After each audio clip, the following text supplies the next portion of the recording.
E a gente vai apresentar hoje o estudo de macrotendências 2026-2027. Todo festival a gente traz esse estudo, né, como a Priscila falou também, a gente está trazendo o estudo pela primeira vez físico, então vocês receberam na bolsinha de vocês vão poder depois levar, pesquisar, né, anotar direitinho o que vocês quiserem lembrar com mais presença aí do que a gente está falando. Quero lembrar também que esse estudo, nós estamos aqui representando um grupo muito maior, né, eu e Isabela, estamos fazendo essa palestra, mas esse estudo é construído por muitas pessoas, tá, da Firjan-Yale, da Casa Firjan. Então, a gente tem, no final ali do estudo, vocês vão ver os nomes das pessoas que participaram junto com a gente. Então, enfim, quero agradecer a todos e também dar aí uma oportunidade para a gente poder conversar bastante aí durante esses 2 dias. Bom, o Lab de Tendências, né, ele é um núcleo de pesquisa estratégica da Firjan-Yale e a gente tem esse papel de antecipar, né, de estar observando esses sinais que estão aí espalhados, né, pelo mundo e entender um pouco como esses sinais vão impactar o nosso trabalho, a nossa vida, a nossa sociedade, né, a forma como a gente vive.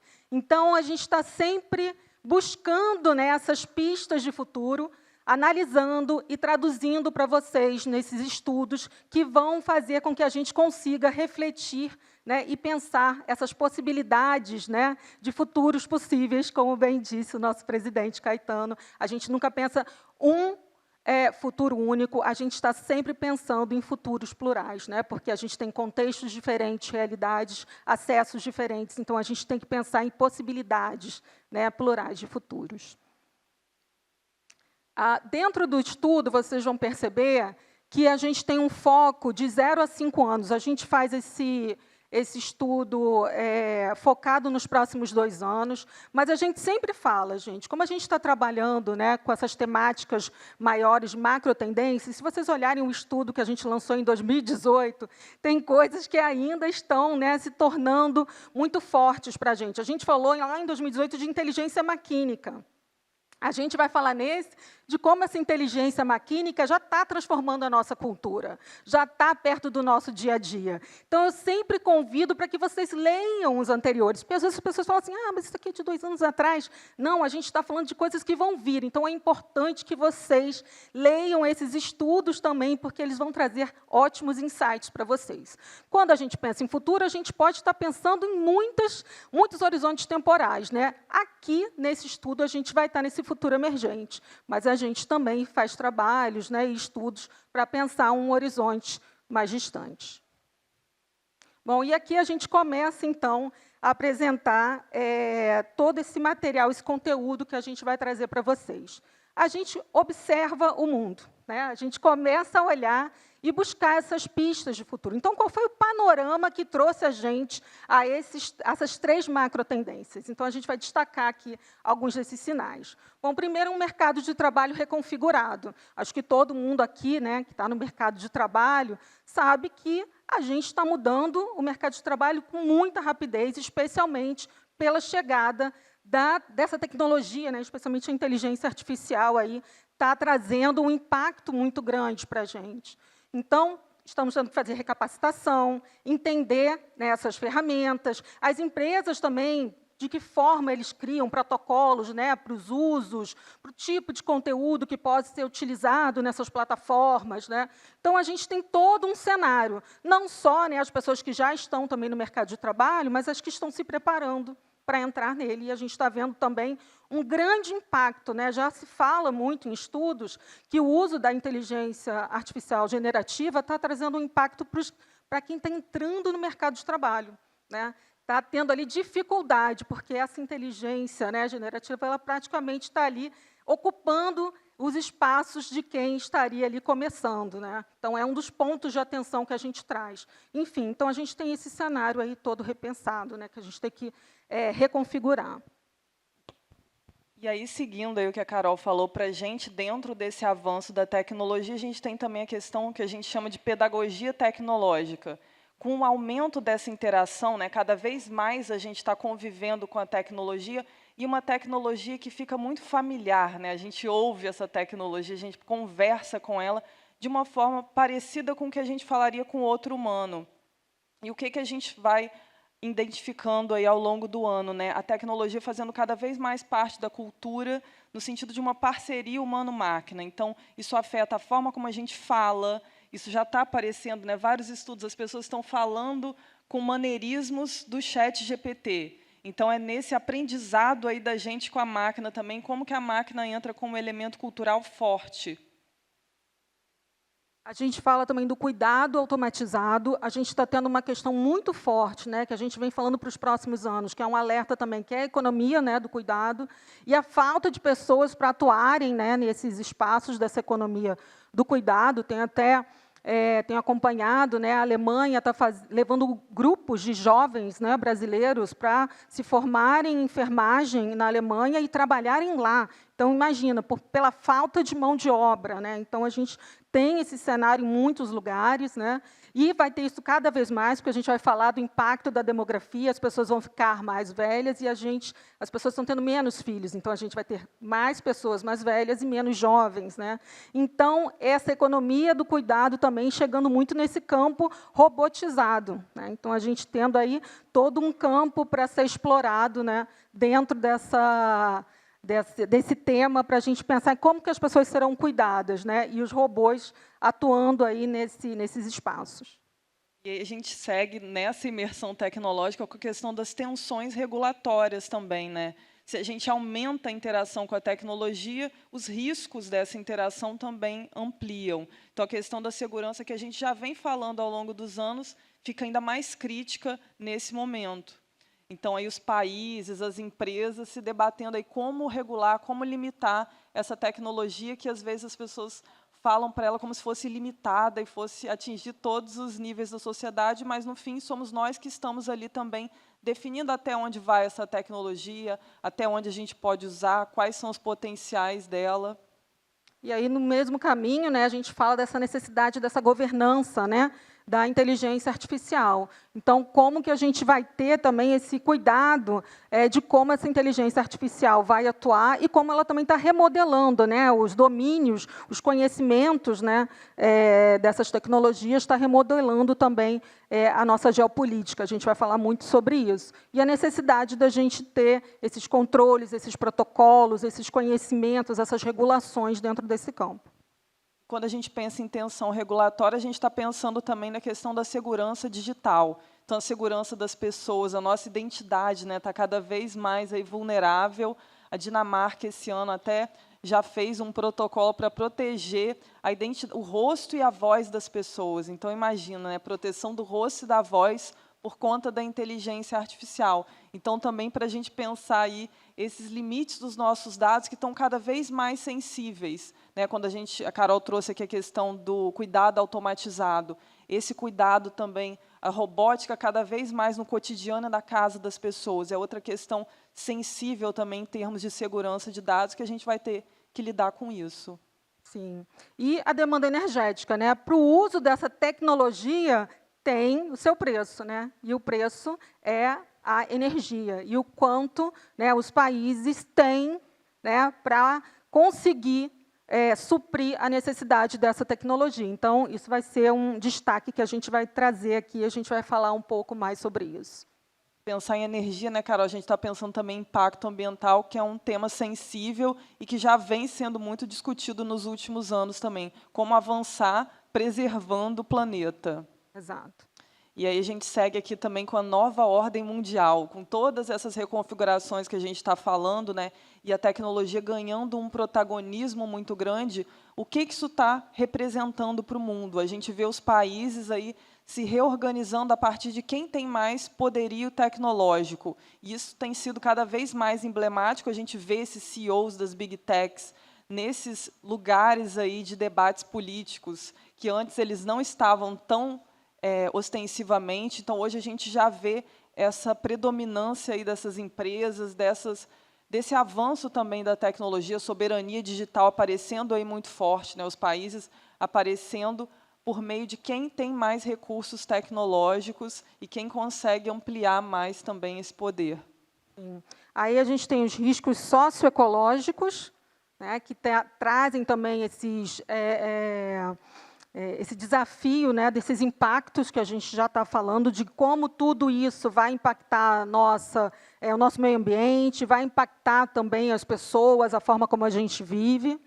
A questão do risco social é sempre um ponto que aparece muito forte no relatório de riscos do Fórum Econômico Mundial, né, e cada vez mais isso se destaca também junto com o risco ambiental, que é uma coisa que deixa os países e o planeta todo muito vulnerável também a esses avanços.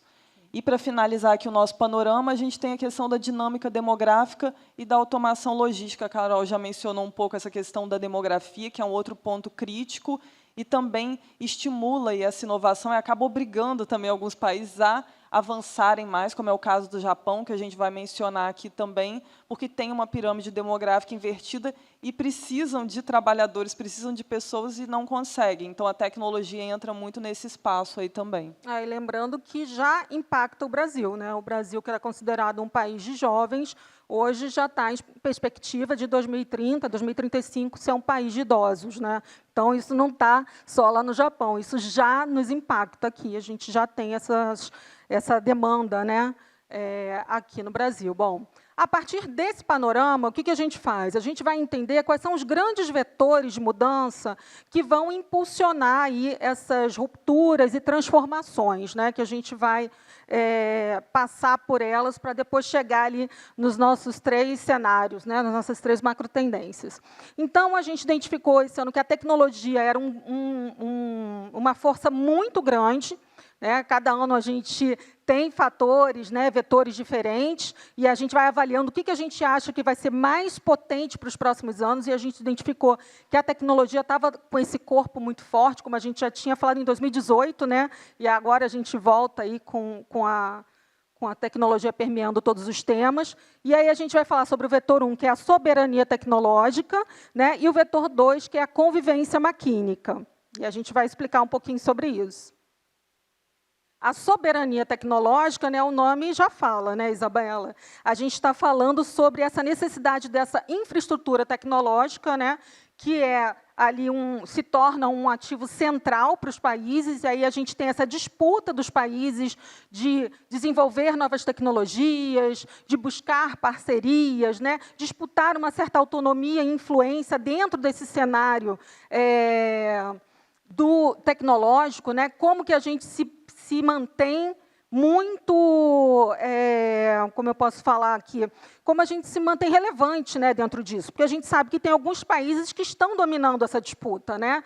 E aí a gente vê, por exemplo, né, a União Europeia se destacando, se colocando, não, nós precisamos também criar protocolos, nós precisamos também criar, né, essa tecnologia, queremos estar dentro desse cenário, e a gente vê os países do Brasil também com grande discussão em cima disso. Então, é esse momento onde os países identificam, né, que é importante estar dentro desse jogo, né, e estar dentro dessa construção. Então, como que a gente vai fazer parte disso, né? E a convivência maquínica, a gente está falando como é que esses sistemas, né, essas tecnologias, como que elas estão já nos impactando. Como é que é o nosso relacionamento com elas, né? A gente já tem ali, todo mundo aqui deve ter, né, algumas pessoas chamam, né, o mais famoso, que é o ChatGPT, de meu estagiário, né? Espera aí que eu vou perguntar isso aqui para o meu estagiário. Algumas pessoas nomearam o seu ChatGPT, né? Então tem um nome mais carinhoso, tem um apelido, e ele se torna cada vez mais, né, não só ele, mas essas tecnologias muito próximas da gente. A minha mãe tem 81 anos, né? Ela não é uma pessoa tecnológica. E outro dia ela falou para mim, eu quero esse negócio aí, esse tal desse chat, o chat GPT. Para que você quer o chat GPT? Mãe, ela bota isso no meu celular, eu quero conversar com ele. Você quer conversar o quê com ele, mãe? Aí eu expliquei para ela um pouquinho, né, como funcionava, mas ela quer, tá? Ela já está lá com o chat GPT dela. Então, olha só, as pessoas já estão com essas tecnologias ali, até quem não domina, né, mas já está ali com acesso, né, a essas tecnologias. Então, como que isso está nos transformando, né? Como que a gente aprende e se relaciona? Quais são as novas linguagens que a gente começa a construir a partir dessa convivência?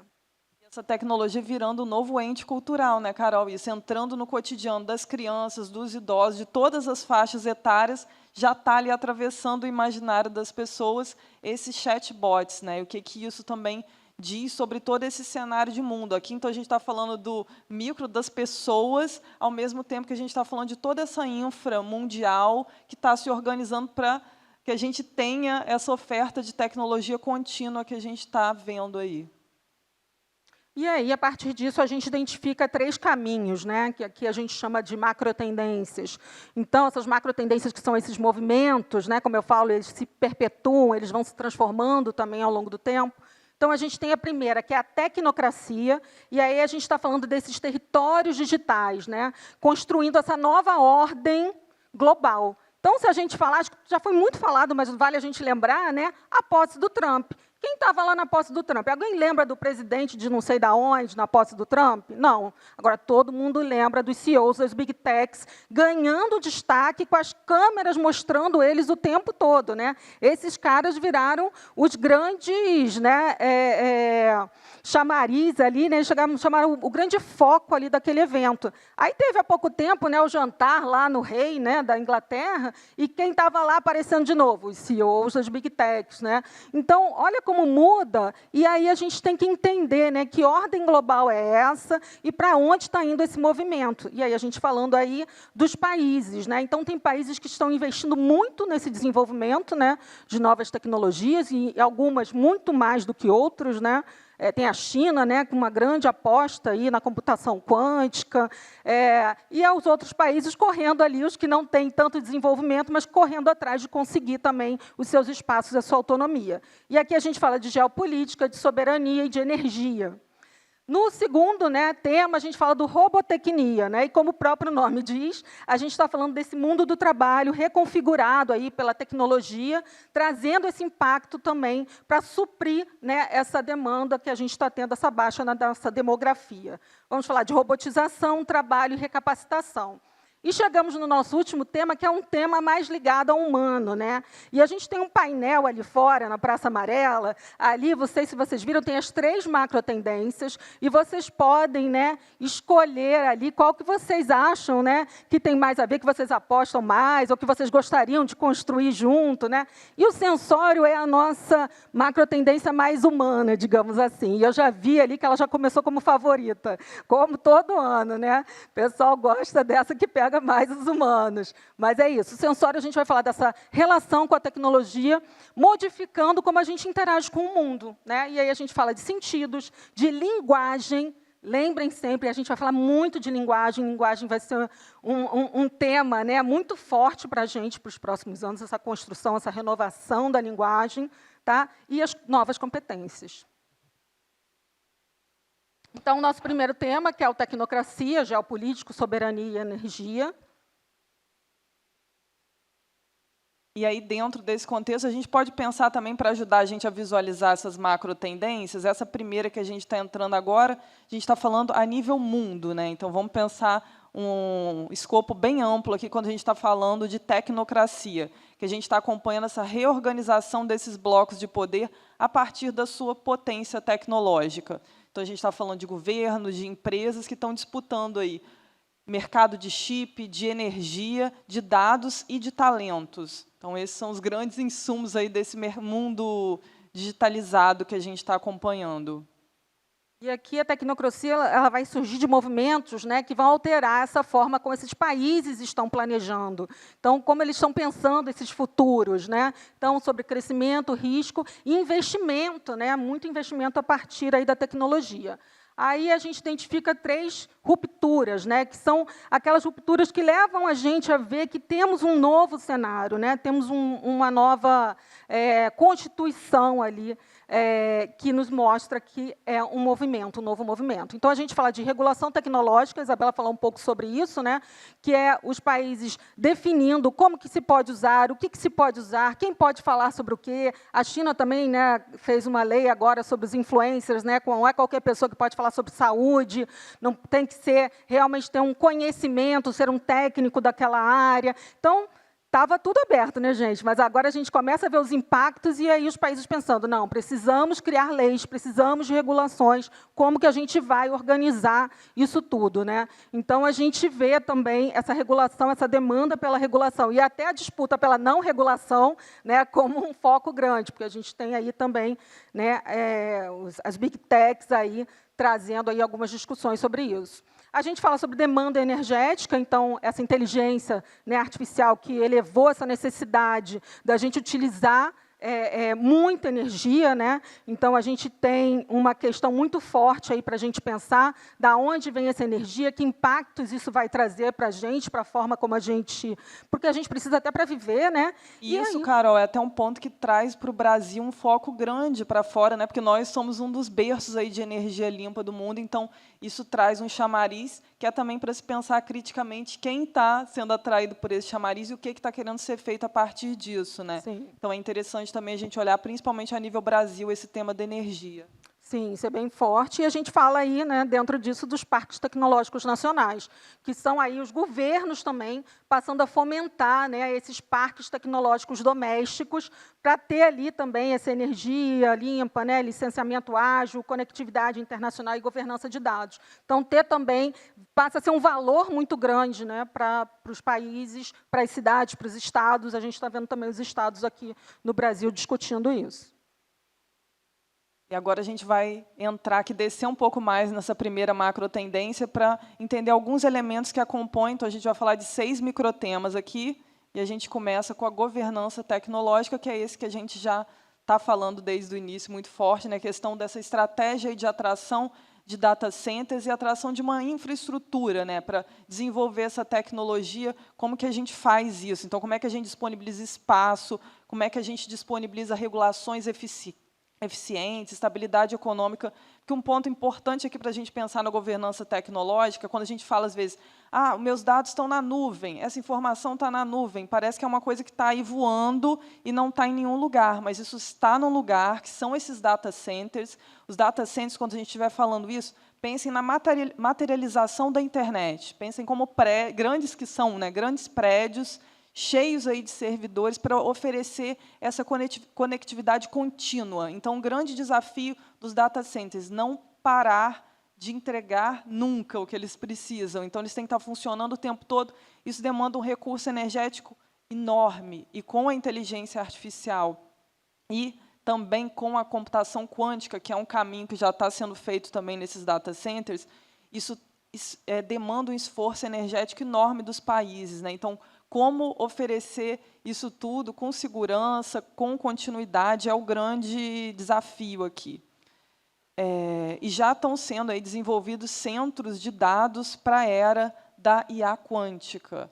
Então, nesse contexto, além da inteligência artificial pura, a gente já está falando em tecnologia quântica. Aqui no Rio já tem investimento em tecnologia quântica, não estamos falando ciência de foguete, que é uma coisa que já existe até aqui no Rio de Janeiro também, não é tão falado, tão disseminado, mas já está rodando isso também. Aqui a gente tem o caso de Nova York, que lançaram o primeiro data center já associando computação quântica com IA, que é o que se espera, né, vai ser o grande boom assim, da IA quando ela se associar à computação quântica. Então, isso já está rolando aí, e implicações fundamentais aí para o setor de finanças, de segurança, e a NVIDIA envolvida. Lembre da NVIDIA, a gente sempre reforça o nome dessa empresa também nas palestras, né? Vejam o que ela está fazendo, por onde que ela está, onde que ela está investindo, porque ela é uma empresa central aí nesse avanço tecnológico.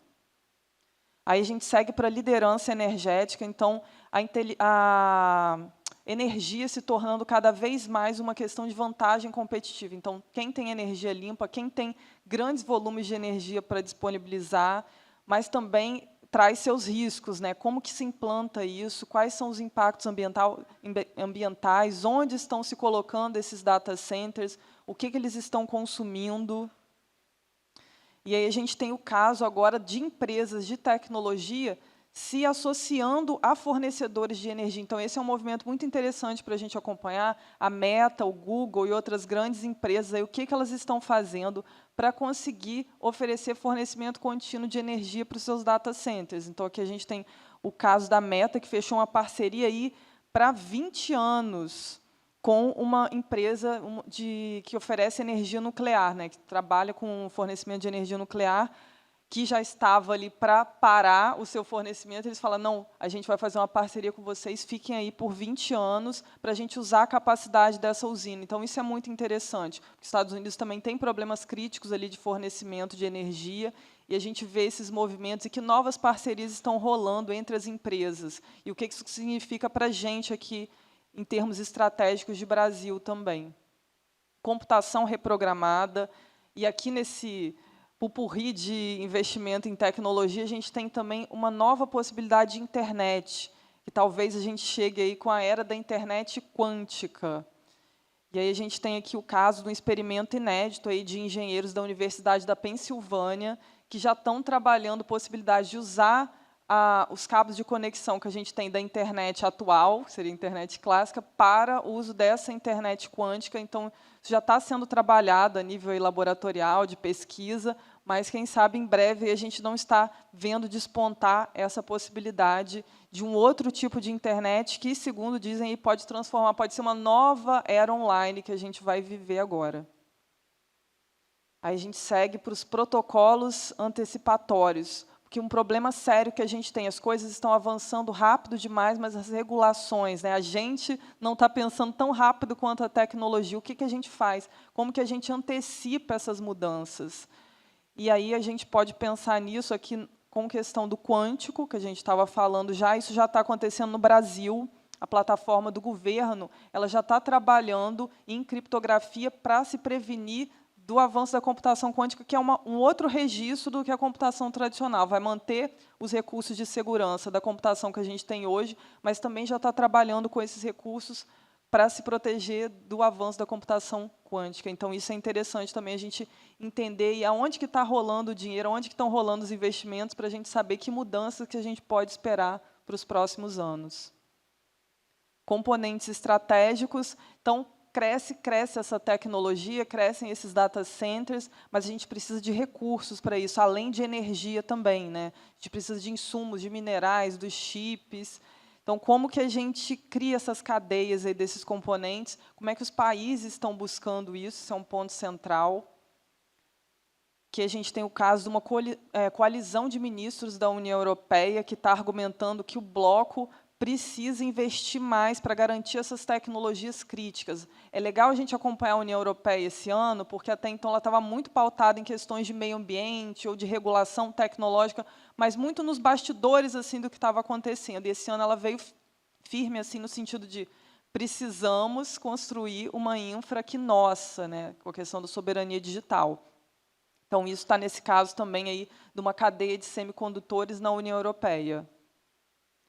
E aqui a gente tem as cooperações transnacionais para fechar os microtemas dessa primeira macro, né? Como que os países estão combinando, como é que vai operacionalizar essa inteligência artificial com essa escala que ela tem hoje, que regras que vão ser colocadas, né? Que ética que vai ter essa tecnologia.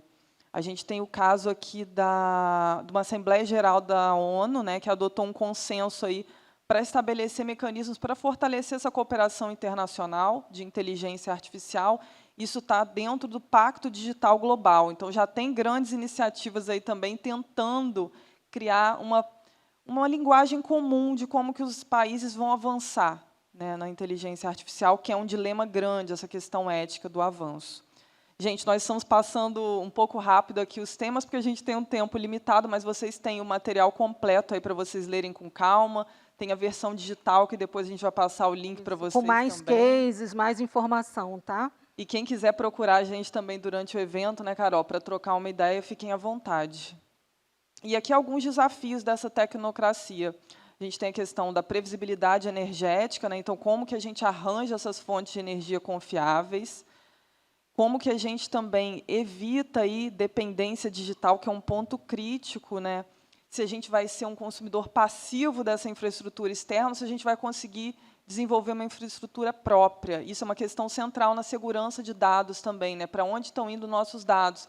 Se eu estou utilizando data centers de fora, os meus dados estão indo para outros servidores que não nacionais. Então, isso tem várias questões de segurança também. Lembrando que essa dependência digital gera também desigualdade, né? Isso. Então, de diversas amplitudes, né? Quem está criando os data centers, né? E quem está recebendo os data centers, né?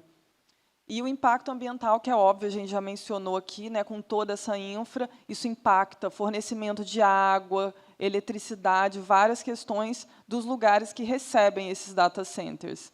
Então, mas como que a gente cresce, mas sem detonar também os lugares que estão recebendo essa infraestrutura?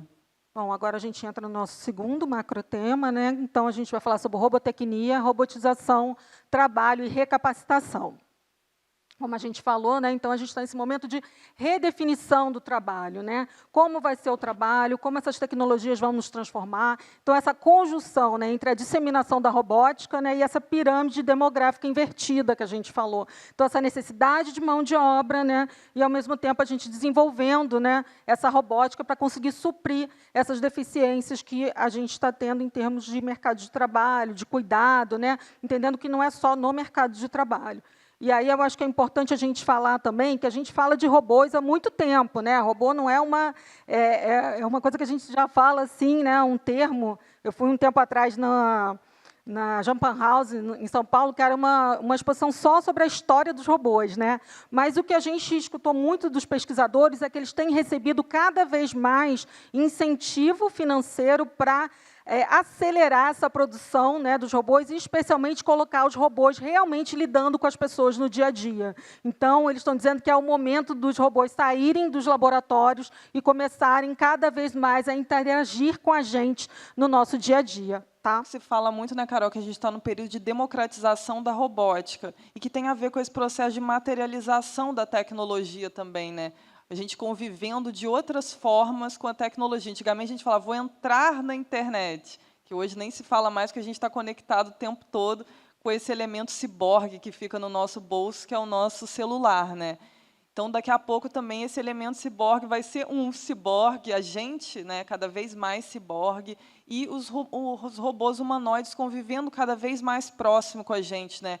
Vocês já devem ter esbarrado com vídeos no Instagram de robôs dobrando roupas, né? O que a gente via nos Jetsons já está chegando aí, e a gente está tendo que lidar com essas máquinas no cotidiano, né? Esse robô da faxina eu desejo, né? Mas a gente fica assim, só tem um pouquinho de medo dele, que ele tem uma carinha assim, que se der alguma coisa ali, né, como é que a gente vai se defender, né? Se der um tilt nele, mas, no mais, eu gostaria desse robô faxineiro.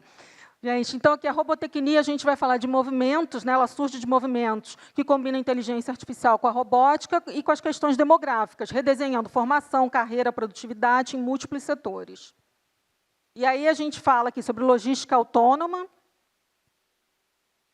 E aí a gente está falando aqui, né, desse processo que acelera a automação das fábricas. Quando a gente fala dessa logística, a gente vai conversar mais sobre isso nos microtemas. A inteligência artificial redesenhando essas carreiras, né, Carol? Sim. Exatamente. Então, essa transformação, né, dessa dinâmica das carreiras, como eu falei, esse impacto na entrada no mercado de trabalho e também da permanência. Então, a gente tem países treinando pessoas de mais de 40 anos para a tecnologia, para eles terem mão de obra, né, dentro aí desse campo tecnológico, e as limitações demográficas e as demandas de trabalho que a gente já pontuou, né, esse envelhecimento populacional, essa escassez de profissionais que muitas empresas aqui, eu acredito, que estão tendo, né? Eu dei uma palestra esse ano em São Paulo, e muitos dos empresários falaram para mim, falando assim, nossa, eu tenho... a pessoa começa de manhã e vai embora na hora do almoço, mas vai embora porque quer, ele fala, não volta depois do almoço, né?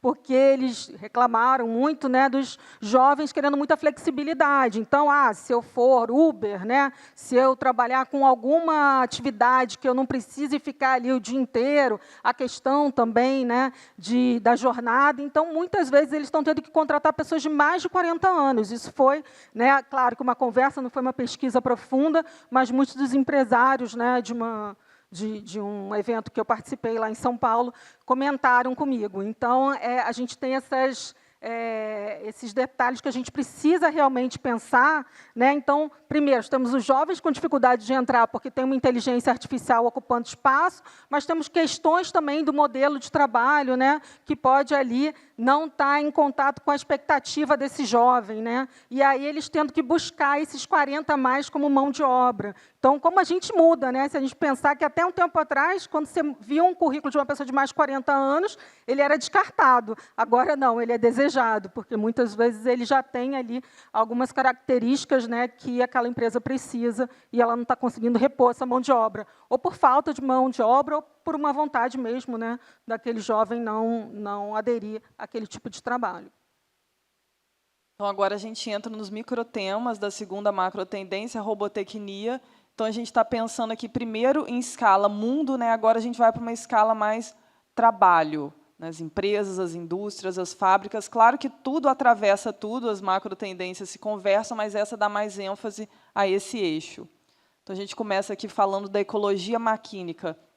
São as máquinas ganhando cada vez mais autonomia. Então, a gente fala de robôs que trocam a própria bateria, de máquinas que conversam entre si. É disso que a gente está falando, aí, do metabolismo robótico que se fala hoje também, né? Então, a máquina ganhando cada vez mais autonomia. Então, a gente tem aqui o caso clássico, vocês talvez tenham visto também algum vídeo desse humanoide que ficou bem badalado, que troca a própria bateria sozinho quando está para acabar, né? Da empresa Ubetec, esse robô humanoide aí, que trouxe um avanço ainda maior, né? Desafoga, os operadores humanos não precisam ir lá trocar a bateria da máquina, ela já se resolve. A gente segue aí com as fábricas inteligentes. Então, esses espaços que vão combinar todas essas tecnologias que a gente tem disponíveis hoje, né? Então, vai ter sensores, máquinas, pessoas e sistemas todos integrados ali para criar uma fábrica cada vez mais eficiente. E aí a gente está falando aqui, tem esse case em especial da Universidade Estadual da Califórnia, que eles desenvolveram um modelo que analisa o interior da fábrica completo, ele envolve imagens das peças, descreve qualquer defeito que tiver numa linguagem acessível para os trabalhadores entender o que está acontecendo, já sugere as correções e se comunica, as máquinas se comunicam entre elas também para fazer o que for possível, ali, que elas não precisarem do operador humano também. Então, cada vez mais uma autonomia e uma linguagem comum entre humanos e máquinas. Então, de novo, a questão da linguagem que a gente já pontuou também como um tema importante aqui. Laboratórios multirobôs, então também essa autonomia aí no quesito de pesquisa, aumentando a eficiência. A gente sabe o quanto é custoso também o funcionamento de um laboratório, os protótipos, os testes, e se a gente consegue esses testes mais rápidos e com mais eficiência. Então, esse aqui é o caso que a gente traz de outra universidade, né, agora da Carolina do Norte, que lançou um laboratório autônomo, multirobôs, que junta, né, essa questão da robótica com a inteligência artificial para conduzir e analisar até 1000 experimentos por dia sem intervenção humana. Também outro avanço emblemático nessa questão de automatização. E um outro ponto importante é que, nessa tendência à automação assistencial, o quanto desse avanço também em alguns países está atrelado a questões demográficas ou de escassez de trabalhadores. Não temos enfermeiros em Singapura, vamos desenvolver robôs humanoides para ajudar nesse trabalho. Não temos trabalhadores para entrar, né, como no caso do Japão aqui, nos centros de distribuição das empresas. Então, eles já estão usando robôs também aí, e tem um centro de distribuição em Tóquio que os robôs já superam o nível de funcionários humanos, e aumentou bem a capacidade também de operação desse centro. Então, isso é um ponto importante aí também para a gente identificar essas mudanças no mercado. Recapacitação tecnológica. Então, também, para dialogar com essas máquinas, é preciso que se crie uma linguagem comum, né, dos trabalhadores, de cada setor também. Essa questão de especificar esse avanço é muito importante. A gente tem o caso aqui da Danone, que está prevendo aí recapacitar até 20.000 profissionais até o ano que vem, e específico a capacitação para cada setor e a necessidade de cada um com relação a esse avanço das máquinas. E eles reforçam muito que não tem como avançar sem que em cada setor as pessoas sejam intérpretes desses dados. É muito interessante a gente pensar isso, né? Essa questão, de novo, da linguagem, saber interpretar, saber conversar, e que cada um tenha essa competência também de como mexer criticamente com a tecnologia. A gente segue aqui para os materiais robóticos, nessas superfícies, esses metamateriais, materiais especiais desenvolvidos para responder de uma forma mais autônoma também. Então, na fibra ali também a gente já vai ver essa inovação, essa autonomia, não só uma autonomia desses humanoides clássicos aí que a gente está vendo. E aqui a gente tem o caso da Universidade de Princeton, que está criando aí um tipo de material que pode se expandir, assumir novas formas e se mover seguindo comandos eletromagnéticos. Então, é como se fosse um material robótico aí, né? É um material robótico, né? E a gente segue aqui para os desafios dessa macrotendência, esse alinhamento de dados, pessoas e máquinas, que é um desafio criar essas linguagens em comum para operar isso tudo. Requalificação em escala também, outro ponto crítico, como é que a gente atualiza toda essa massa de profissionais. E os novos materiais aí no contexto fabril, essa exploração, esses testes aí, para a gente conseguir avançar com materiais mais eficientes. Porque também a questão da escassez de materiais é um ponto importante hoje. Bem importante. E a gente vai ter palestra aqui, né, trazendo também novas fibras, novos materiais, bem interessantes aí para vocês acompanharem, inclusive do trabalho, né, que a gente faz no Senai. Bom, agora a gente vai falar da Sensorium, que a gente vai abranger sentidos, linguagem e competências. Como eu falei, é aquela que a gente chega, né, no humano, mais próxima do humano. Então, a gente vai falar sobre a relação, né, como essa relação está modificando a nossa interação com o mundo, está trazendo impacto para a nossa cultura. Então, a voz e a linguagem se tornando uma interface dominante, ampliando esses sentidos, né? Então, cada vez mais a linguagem, né, a gente vai ter que estar entendendo muito bem dessa linguagem, para a gente se comunicar com essas máquinas, entender que as máquinas têm mais dificuldade para entender a nossa linguagem, né? Então, por isso que muitas vezes elas acabam criando linguagens próprias, né? E aí a gente sabe, elas pararam, né? Desligaram aquelas máquinas porque elas criaram uma linguagem própria, porque elas têm muita dificuldade de aprender a nossa linguagem, né? Então, a gente também tem que aí acompanhar isso, e a gente também vai vendo quanto a nossa linguagem vai se transformando para a gente lidar com esse cenário maquínico, né? E aqui o sensório vai surgir desses movimentos, né, que deslocam essa interface dominante para a linguagem. Então, o prompt que você escreve, a forma como você pede alguma coisa, né, e até falar, né, porque a gente começa a ter outros objetos também que a fala ali vai estar importante, conectam sentidos ao digital, reconfiguram a atenção, aprendizagem e cultura. E vocês vão ver que a gente tem outros sentidos ali também, né, envolvidos com esse cenário. Então, a gente vai falar sobre habilidades redefinidas. Então, a gente está redesenhando as nossas habilidades nesse convívio diário, né, com os chatbots. Então, a gente estava até brincando assim, muita gente hoje joga tarô no ChatGPT. Alguém aqui deve fazer isso. Não sei se vai assumir. Lá atrás já tem alguém falando, eu faço, Carol. Tem gente que todo dia pergunta lá para o chat, e aí, né? Pede para ele ler ali, né, o mapa astral, fazer suas conexões, suas sinastrias, né? Então, tem trabalho, mas tem muito da vida pessoal. Tem muita gente que é até mais complexo, porque a gente sabe que tem casos complexos, mas cria uma relação, né, muito pessoal até com esses chatbots, né, com os ChatGPTs, enfim, com as plataformas de inteligência, que você pode ali conversar, né? E também tem os impactos na caligrafia, porque a gente deixa, né, de escrever. Eu ainda sou adepta dos caderninhos, mas tem muitas Isabelas que ela usa mais o bloco de notas do celular, né? Mas somos de gerações diferentes. Mas é isso, muitas pessoas não sabem mais escrever, né? Tem dificuldade com a memória, né? Questões ali atravessadas por esse contato aí com essas tecnologias. A gente fala das experiências ampliadas, né? Que aí a gente está pensando o quê? Com esse convívio, né, cada vez maior com a máquina entrando mais no humano e o humano entrando mais na máquina também. Então, aproximando aí as máquinas da sensibilidade humana, isso é um ponto crítico, até um dos desafios aqui que a gente está lidando, que é como tirar o gap do potencial da máquina para atingir o potencial humano, porque o toque, principalmente, é uma questão muito delicada, né? Então, a máquina conseguir perceber o robô humanoide, isso que eu estou pegando é pesado, isso eu preciso abrir dessa forma ou daquela outra, o que parece para a gente muito óbvio, é para a máquina uma operação extremamente complexa. Então, agora que a gente está avançando nesse sentido dessa sensorialidade das máquinas, para elas poderem captar mais a forma como a gente percebe o mundo. Então, as máquinas percebendo cheiros, as máquinas com sensor de toque.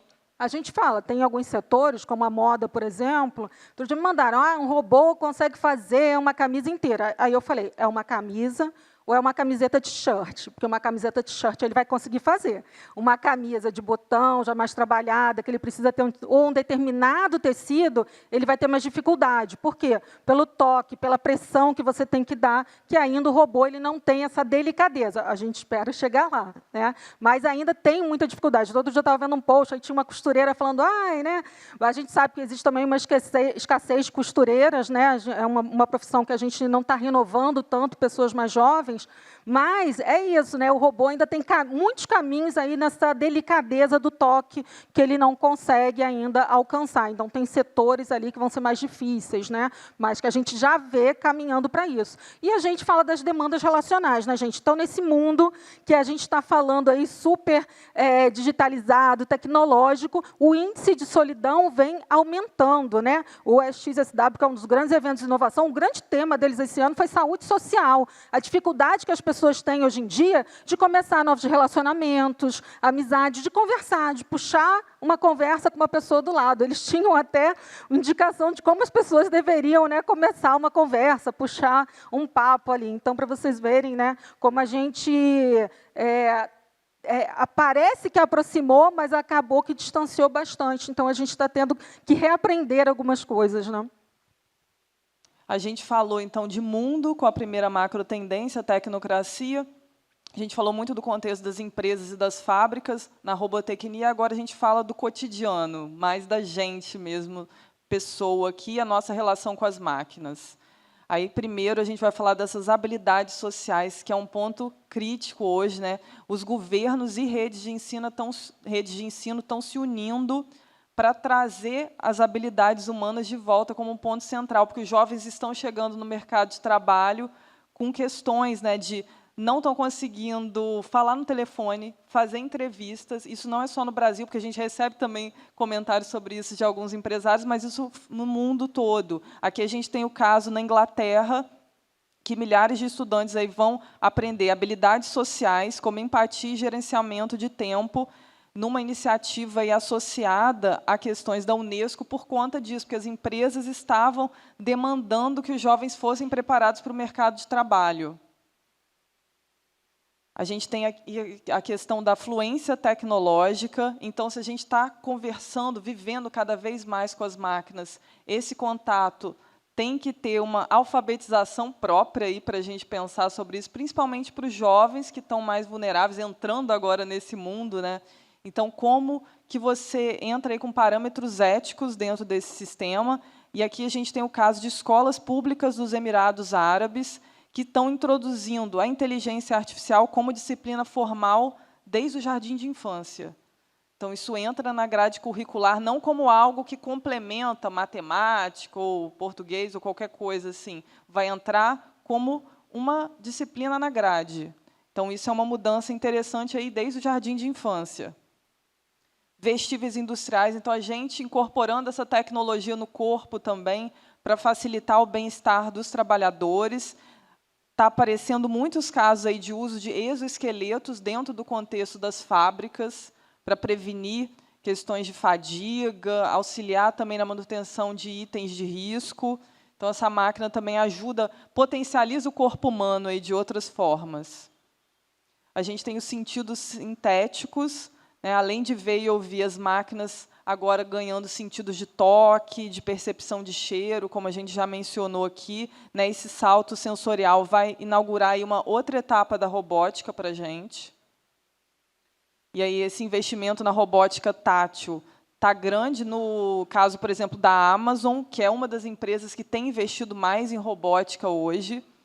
e para os robôs dos armazéns. Então, de novo, o que eu falei, para eles conseguirem perceber esse item é pesado, esse item é leve, que item é esse. Isso tudo é uma tecnologia extremamente refinada.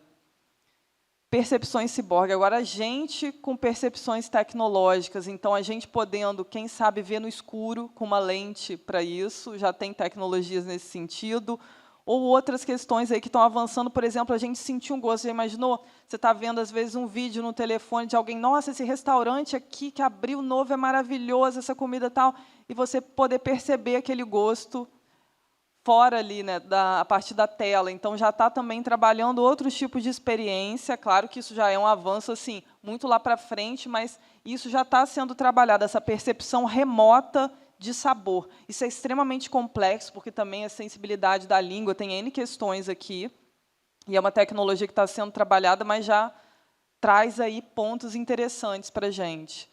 E comunicação ampliada, também, o que a gente está conseguindo expandir com essa tecnologia da interação entre os humanos. Então, eu poder colocar um fone de ouvido e qualquer pessoa, de qualquer idioma, falar comigo, e aquilo ser automaticamente traduzido para a minha língua, e a pessoa ouvir na língua dela. Isso é um avanço super significativo. Parece uma tecnologia talvez simples, assim, diante do que a gente falou, mas isso é extremamente importante para o mercado de trabalho, para a autonomia das pessoas. Então, também já é outra tecnologia que já está no mercado. E aí a gente fala aqui dos desafios dessa sensorium, perdão, aí, da tecnocracia. O objetivo de usar, questionar e criar tecnologias com segurança, que é uma dificuldade aí com essa tecnologia cada vez mais cotidiana. A governança dos sentidos, nessa tecnologia aí também muito próxima do nosso corpo. Qual o limite também do que ele pode capturar de dados, o que ele vai fazer com esses dados. E a mobilidade robótica, que é um tema que eu já falei. Coisas que, para a gente, são muito triviais, para os robôs são extremamente complexas de serem replicadas. Então, como é que a gente quebra esse gap, né? Tem gente que chama gap de encarnação, esse gap de trazer o humanoide para o que seria o corpo de um humano. Bom, chegamos ao final da nossa apresentação. Então, a gente quer falar, tem muito mais informação, mais cases, mais explicações sobre isso. A gente tentou trazer aqui, a gente sabe que esses temas, né, muitos são complexos para a gente conseguir explicar em tão pouco tempo, mas a gente espera que tenha sido proveitoso para vocês. Aqui a gente, então, lembra, né, que tem o digital, né? Aqui a nossa equipe da Labs Tendências, aqui o QR Code do nosso estudo de macrotendências que vocês receberam, né, físico, mas se vocês quiserem baixar digital, mandar para um amigo, né, compartilhar. Sim, já podem compartilhar, né? Pessoal. O estudo já está disponível online. Exatamente. Então, quem quiser mandar, encaminhar, pessoal, vi isso aqui, já podem. E aí também a gente tem a publicação referente ao conteúdo do evento Futuros Possíveis do ano passado, que vocês também receberam, mas que vocês também podem baixar, compartilhar e aí dividir essa informação com outras pessoas. Então, a gente gostaria de agradecer muito a participação de vocês, a atenção e o apoio de vocês aqui com a gente mais uma vez. Muito obrigada.